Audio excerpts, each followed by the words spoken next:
In an ever-evolving digital landscape, for your business to thrive, you must adapt or die. Welcome to Marketing in the Age of AI, the podcast helping you harness the power of AI and marketing tools to revitalize and grow your business. And now here's your host, marketing expert and author of Authentic Marketing in the Age of AI, Emanuel Rose.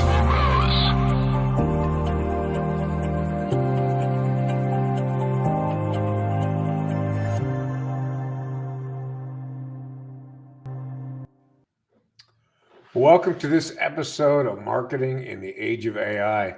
Today, I have the pleasure of talking with Nick Jain, and we're going to dig into product innovation and product management, and who knows what else. Nick is a professional CEO who has successfully turned around and grown businesses in logistics, apparel, and tech, and is successful in managing all aspects of operations, finance, sales, marketing, and strategy. He is currently the CEO of IdeaScale, and we're going to dig into what that is right now. Nick, welcome to the show. Thanks so much for having me, Emanuel. Really excited to be here today. Yeah, I'm really looking forward to our conversation, and thank you very much for your time. I'm grateful to you for that. Talk to me a little bit about how you've created a structure and how you're helping people with IdeaScale to conceptualize and manage innovation in their businesses. Sure. So IdeaScale is the largest innovation software company on the planet. You can think of our software as a social media network for ideas. So in TikTok, you put funny dance videos.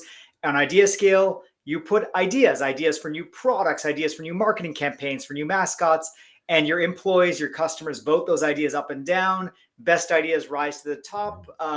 And those are the ideas that get in front of the executive team and get turned into actual projects for your organization.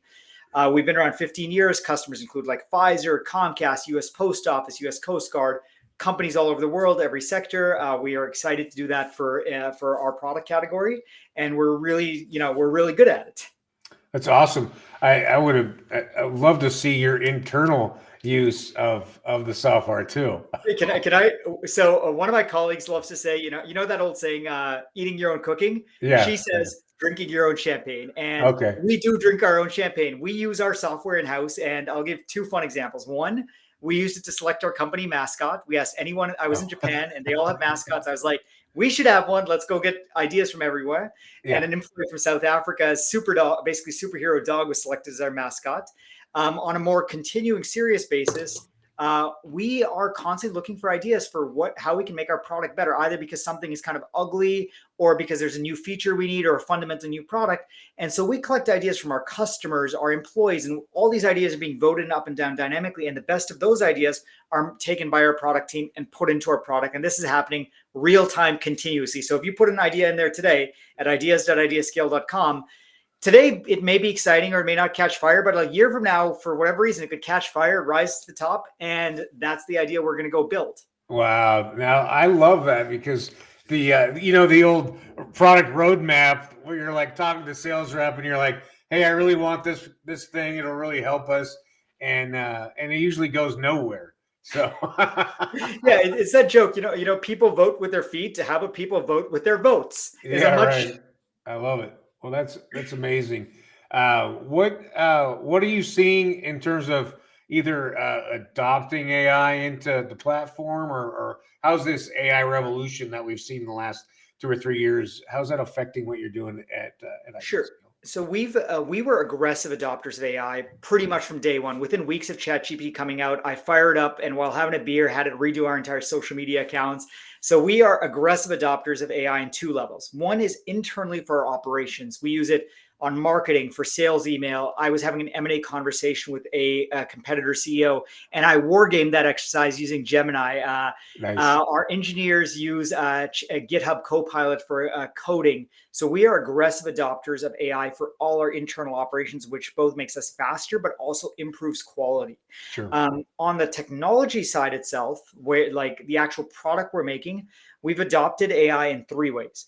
Number one, we have an AI tool that it's pretty simple. It basically just rewords your idea in a better, more eloquent way. So if you're writing it in a language that's not your native tongue, or maybe you're just not a great writer, it helps you make your idea sound awesome. It gets rid of the written equivalent of stage fright. Right. The second piece, which is coming out, where it's been publicly announced, but it'll be publicly unveiled as the new product in January. And this is an AI tool that takes all of your idea data and analyzes it. If you think about it, like analyzing numbers is easy. You add, subtract, multiply, divide, whatever, right? Analyzing ideas is really difficult because ideas are qualitative. How do you compare an idea for a new product to an idea to open up an office in Uganda? Those are fundamentally two different things. It's hard for anything that's not a human being to do it, but now AI can do that. So that's coming out in January. And then thirdly is my personal pet project. And it was actually something I suggested on IdeaScale's platform for a year ago. No one liked it. And then finally it caught fire about 3 months ago. And I was able to convince the company we should do this. It's called IdeaSeed. And this is an AI that actually looks at your organization and says, here's the company, or here's the organization, here's the goals, here's the constraints you operate under. Maybe you're a government agency with a finite budget or with a new administration coming in. Let the AI come up with ideas for what is great for your organization. So AI, not just co-piloting, but AI generated ideas, which is a new frontier in creativity. Wow. So you're actually asking the AI to help you innovate what your offers are at that level. You don't even have to ask. The cool thing is the AI, the way we built this, and again, it's pre-alpha right now for this Idea Seed feature. Yeah. It looks at, you tell it about your organization, like the day you're setting it up, and then it keeps track of everything that's going on, context such as new government administration coming into play in January, whatever, 10th. And based on that context, it suggests ideas that are relevant for you, for your organization. It'll post instead of a user Nick Jain posting an idea, IdeaScale posts an idea and says, hey, here's an idea that we think is good for you. There are a lot of business consultants that are very worried right now. They should be. Like we are going to be coming up. We've historically done very good at helping you collect ideas and sort through ideas. Yeah. Now we're going to be generating ideas for you that are like hyper specific to your organization's problems and the resources you operate under. And then those are going to get upvoted or downvoted the same way an employee. Yeah, we're going to leave the voting to be a human control element. So the voting will still done by humans. Yeah. But it's kind of cool that now human ideas are competing against AI ideas. Because really, if you're a CEO of an organization, you don't care about where the idea came from, whether it came from a junior sales rep in Japan to a senior engineer in India to your CFO in France. You care about what the best ideas are. And again, the idea could come from an AI. You don't care. It could come from your daughter. It's all good. Yeah. No, that's a very innovative application for AI. That's cool. And you came up with it. That's even better. Well, to be clear, I came up with it and everyone hated it for a year. We're like, right. Even though I'm the CEO, I try not to just force things through because I want to receive the feedback of employees, customers, frontline, the front line. Sure. And initially there was just this fear that, hey, we don't want AI giving ideas. That takes away the human element. But then over time, our customers especially have realized what they value is the value of the idea itself, right? And they don't really care. If you're willing to accept an idea from your daughter, why are you not willing to accept it from your 6-year-old daughter? Which, by the way, one of the products that we use in-house was suggested by a South African employee's daughter about 3 weeks ago. I love it. And if we're willing to do that, why do we have anything against an AI suggesting ideas? And it turns out that cultural revolution is happening in the workforce where people are becoming comfortable with AI, not just to do repetitive tasks, but also to make decisions. Interesting. Make decisions. That's interesting. I think a lot of us are using it as a junior executive or a staff member, and we're bouncing ideas, but actually making decisions is a different level of trust. Well, AI in some ways has been making decisions for us for decades, right? When you try and check something up on Amazon and it thinks you're a fraud, that is an AI saying, Emanuel, we think you're a fraud, or we're protecting your credit card because it looks like someone is buying a washer and dryer in France and it looks like you've never done that. That's AI. That was an AI making a decision. What is different now is the AI, what's changed over the last year or two is the AI that is making a decision is making a decision that is communicable in a natural language. Like the AI can talk to you in English, whereas the AI before that was happening in Amazon security check was some complex computer AI, algorithm AI that you couldn't talk to unless you knew code.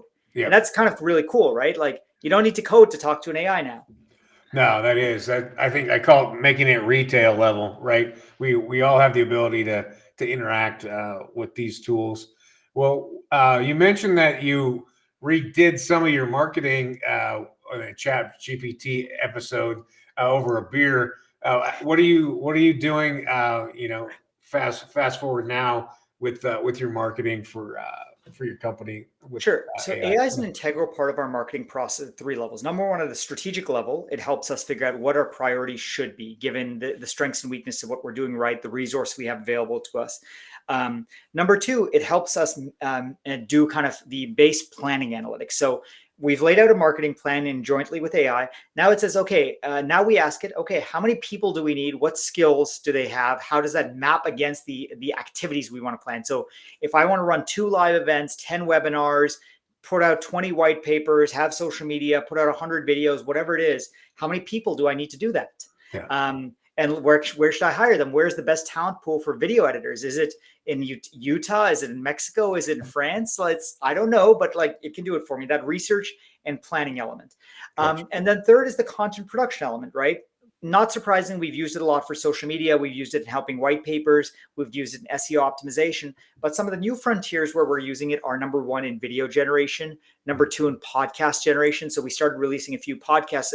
We took some white papers that were really dense, meaty material that like no one wants to read a 20-page white paper. The content was amazing. The research underlying it was amazing, but no one reads 20 pages in 2024. So we turned it into we used Google's Notebook LM tool to turn it into a podcast. Nice. And so now you can go listen to a 8-minute podcast of 2 people speaking in natural human language back and forth while driving, instead of reading a 20-page paper, white paper. So that's a new frontier for AI. And then the final new frontier for us at least, is we are exploring AI BDRs, which are basically either BDRs or SDRs that are going out, and you can either make this as part of the opening end of your funnel sales process, or as part of the educational portion of your marketing process, that are going in there and educating the market of your product and services.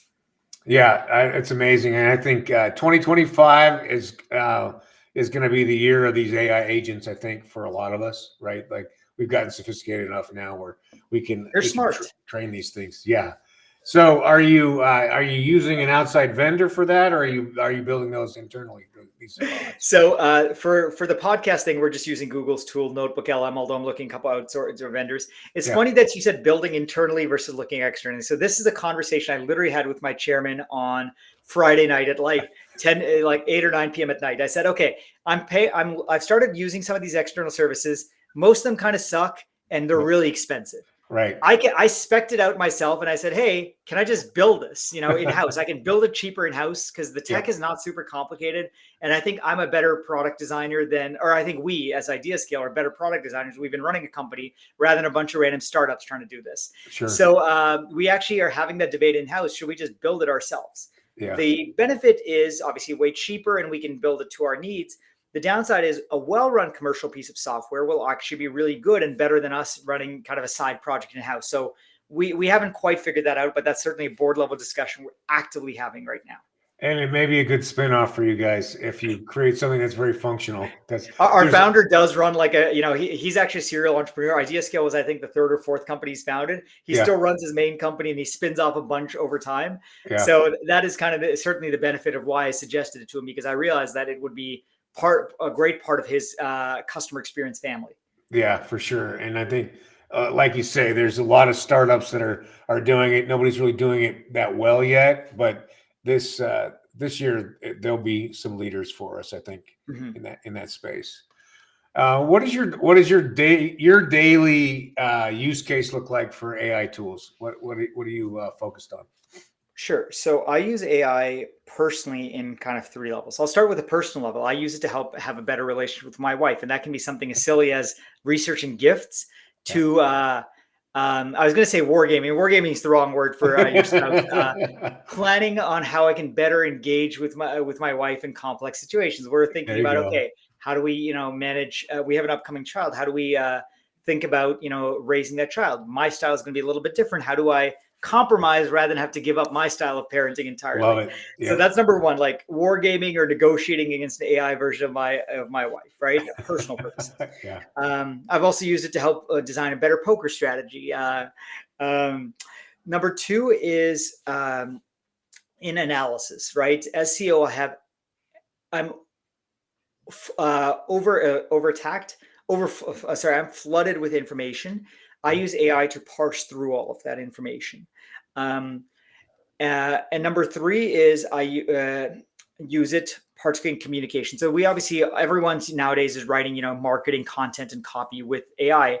I actually use it for personalizing is the wrong word. I will write an email manually, but then I will ask an AI to make sure that I'm communicating in a specific tone to achieve a specific business goal, because I may be in a very, tense negotiation. I'm pissed off. That's going to show in my writing. Right. That doesn't, even though it makes me feel good to write in a pissed off tone that, hey, you're an idiot. Like, that's not actually helping me achieve my business goal. And so the AI will help me to, I will tell the AI my goal, reword, this email I wrote with this content, but try, word it in a way that is better to achieve this business goal that I'm trying. And again, I'm not doing that in a mass spammy, like marketing email way, but rather when I'm writing a serious conversation with, a major customer or a potential acquisition target, or then it is important for me to make sure I focus on achieving the business goal rather than, make myself feel good. I like it. That's the sign that you're a professional. Writing is certainly cathartic, right? Writing a nasty email where I'm pissed off, where the person is being irrational, makes you feel good, but it doesn't help you create value for your customers, for your employees, for your shareholders. So, you get it out on paper, get all the emotion out, but then do the real work. Love it. Talk to me a little bit more about how you're using it to parse these big bits of information, and how are you prompting it for that? Sure. So there's two levels. Number one, for quantitative information. So I'm a mathematician. I can code. I can use R, Python, all those things. But writing code actually takes a hell of a lot of time. So for quantitative data, I will just have AI write all the code for me. I know I have this giant pile of data. I know what I would do if I had a data write the code to analyze it. Yeah. I just tell it, do this. And then in a minute or two, it'll write the code that would have taken me 12 hours to write and debug and fix the errors. And it'll print out pretty graphs that help me figure out what the right decision is. Because once I see the graph, it's like, okay, this is right, this is wrong, or this is the trend. The second is on parsing qualitative information. And this is, again, kind of like what this new feature that's coming out for us in January. I'm inundated with qualitative information day, requests, different strategies, proposals from our employees, our hiring plans. First of all, dump it all into one place. I've plugged basically a dumb version of Gemini into all these information. I've connected it to my Slack. I've connected to my email. It ingests all of that information and basically makes a daily work plan for me. Gotcha. It says, Nick, here's all the information you got. Here's the 10 things you need to do based on the priority you need to do them. And here's some of the stuff that you can outsource to someone else. It says, hey, these 4 tasks you can hand off to your head of sales because he's responsible for this. Yeah. And you shouldn't have to do it. But these are the 4 things everyone is counting on you for, and this is the order in which you should do them. Okay. Wow. That's a sophisticated use of the technology. I love it. Well, that's a lot. I think it's neat and fun to talk to somebody who has embraced this at such a deep level, and I think that you and the company are beacons for how to integrate and leverage the tools. So that's impressive. I think the other thing I want to know is just how you're dealing with the security of it and keeping proprietary information proprietary, but still interacting with the LLMs. Sure. So I'll describe 3 levels of security that we apply for different use cases. So if we're using it for marketing stuff, that is something that is not proprietary. There, people are using the free versions of ChatGPT or Gemini or Anthropic. Employees can use whatever they want. We don't restrict it for the non-proprietary data, for our non-proprietary data, things that we don't think are sensitive, like writing a marketing copy is not particularly sensitive. That can be used. Right. Second is anything that involves proprietary data, especially customer data. Yeah. So every customer has their own security requirements. For that, we're using the paid commercial versions of these AI tools that make sure the data is not used for training, is not sent anywhere. And that's for customers that are okay with data leaving our boundary, but going to like a Google or OpenAI, because that's what the OpenAI license or Google licenses say. Again, customers have to approve that because they have to be comfortable data is leaving the IdeaScale technical boundary and going to Google's technical or data center boundary. Sure. The third level is for customers that for various reasons, they never want data to leave IdeaScale's boundary ever, right?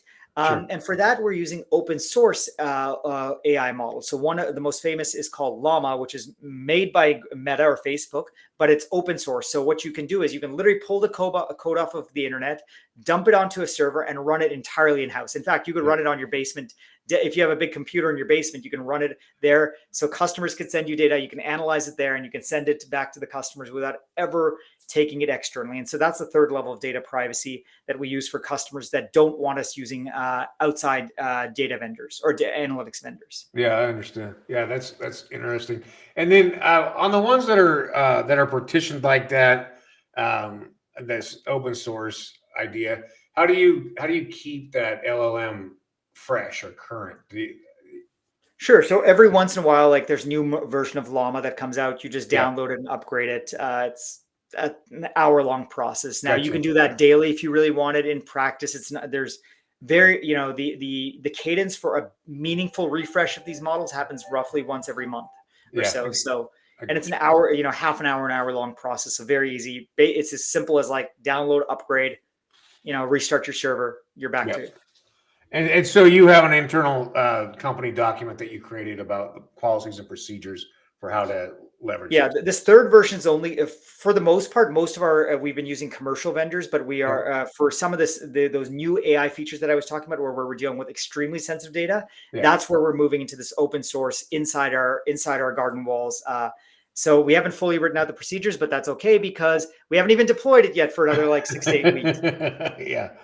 All right. Well, Nick, I appreciate your time, and it's been enlightening for me. And thanks for sharing what you guys are doing. Thank you so much, Emanuel. It's been wonderful to have the opportunity to be here.